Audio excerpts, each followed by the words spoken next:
Madam speaker, ایک بہت میرے صوبے سندھ کے لیے ایک بہت اہم موضوع پر آج اس ایوان سے بات کر رہے ہیں ہم لوگ، لوکسٹ کے ایشو پر.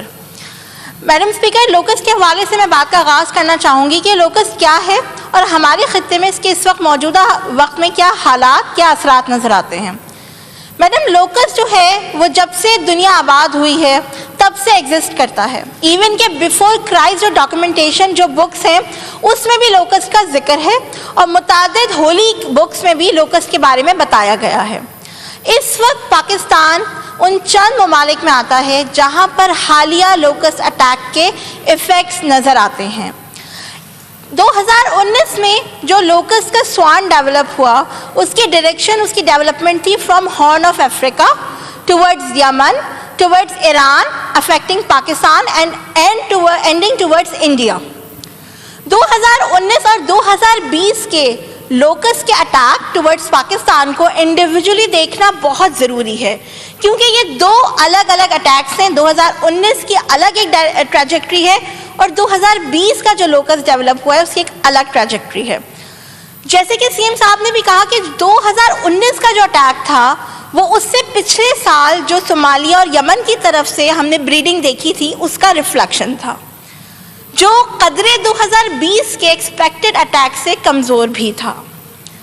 2019 میں جو اٹیک آیا پاکستان پر اس کو جس طرح سے فیڈرل گورنمنٹ، پروونشل گورنمنٹ، ہمارے آرمی کے ادارے اور پلانٹ پروٹیکشن اتھارٹیز اور باقی تمام اسٹیک ہولڈرز نے جس طرح اس کو ٹارگٹ کیا، جس طرح اس کو کنسیو کیا، ڈپلوائے کیا اس کی سپورٹ کے لیے، اس کا رزلٹ یہ ہے کہ ہمارے فوڈ سیکیورٹی مکمل طور پر جامع رہی. پاکستان کو پچھلے سال اور اس سال میں ابھی تک ہم نے کوئی بھی فوڈ سیکیورٹی کا تھریٹ نہیں دیکھا.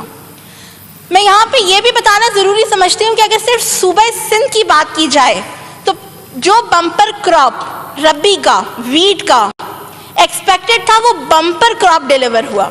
تو یہ نظر آتا ہے، آپ کے اپنے ریکارڈ، صوبہ سندھ کی حکومت کے اپنے ایگریکلچر ریکارڈ سے بتاتے ہیں کہ کراپ نے کہیں پہ بھی ڈیمیج نہیں فیس کیا.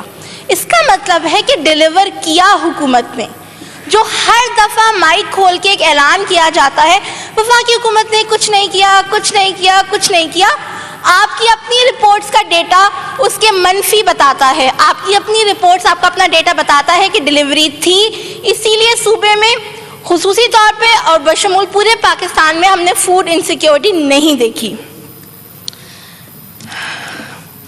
میڈم، میں کچھ بیسک فیکٹس یہاں پہ اور شیئر کرنا چاہتی ہوں کہ پاکستان کا 79.6 ملین ہیکٹرز ایریا ہے جس کے اندر 30 ملین ہیکٹرز ایکسپیکٹڈ افیکٹ میں آئے گا لوکسٹ کے. 60% حصہ بلوچستان کا ہے، 25% صوبہ سندھ ہے ایکسپیکٹڈ جہاں پہ ہم اٹیک ایکسپیکٹ کر رہے ہیں، اور 15% صوبہ پنجاب کا ہے.